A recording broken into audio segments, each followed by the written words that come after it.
trouvez que j'ai l'air petite? C'est normal. Je suis à Tula, un site Toltec réputé pour ses Atlantes, les statues qu'il y a derrière moi et qui sont hautes de 4,50 m. Les Atlantes sont des représentations de guerriers Toltec. Ils portent des coiffes, des pectoraux en forme de papillon et des jupes courtes. Dans leur main droite, ils tiennent une lance et dans leur main gauche, un couteau. Ces statues sont toutes alignées en haut de la pyramide B. Elles servaient de support au toit qui n'existe plus et qu'il faut donc inventer. La pyramide B, évidemment, à ne pas louper, c'est le point d'orgue de la visite à Tula. Un peu d'histoire quand même. Tula a été fondée en 700 avant notre ère et a été habitée jusqu'à 1150 après Jésus-Christ. Ce sont les Chichimecs, un peuple nomade, guerrier, qui se sont installés ici en premier avant de se mélanger avec les Toltecs. N'hésitez pas à faire un tour au musée juste à l'entrée du site, c'est un peu vieillot mais du coup ça vous permettra d'avoir une vue d'ensemble du site et surtout de connaître un peu mieux l'histoire des Toltecs et de Tula.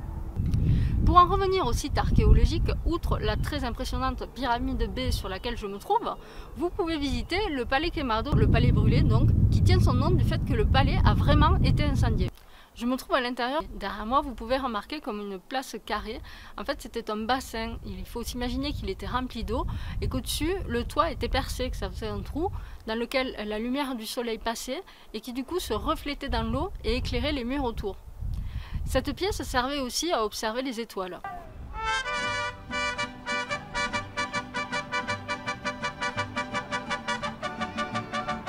À Tula, on trouve aussi un tsompantli et un jeu de balle. Ça vous rappelle rien?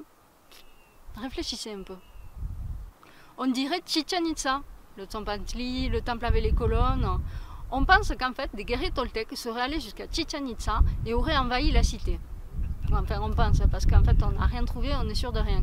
Mais comme Chichen Itza est très inspiré du style toltec, la question se pose et pour l'instant, elle est sans réponse. Personnellement, la visite de Tula me laisse un goût d'inachevé.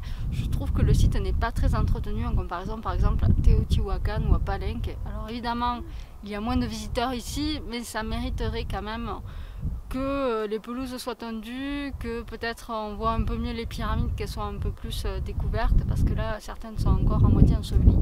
C'est un peu dommage, enfin voilà, regardez l'état du jeu de balle, bon bah, ça parle de lui-même. Hein. Pour venir ici, c'est très simple, il suffit de vous rendre au Central Norte, c'est-à-dire la station de bus au nord de Mexico, et de prendre un bus pour Tula, c'est direct. Arrivé à Tula, il faudra encore reprendre un bus, et là faites attention, il n'y a pas d'arrêt, il faut le préciser au chauffeur et dire que vous descendez à la zone archéologique. Ensuite, il faut marcher, et là c'est un peu bizarre, c'est une grande avenue. Traversez le parc botanique avec plein de cactus, et tout au loin, vous découvrirez la zone archéologique. Voilà, cette vidéo est finie, j'espère que ça vous a plu, cette petite visite de Tula, et moi je vous dis à bientôt pour d'autres aventures. Salut!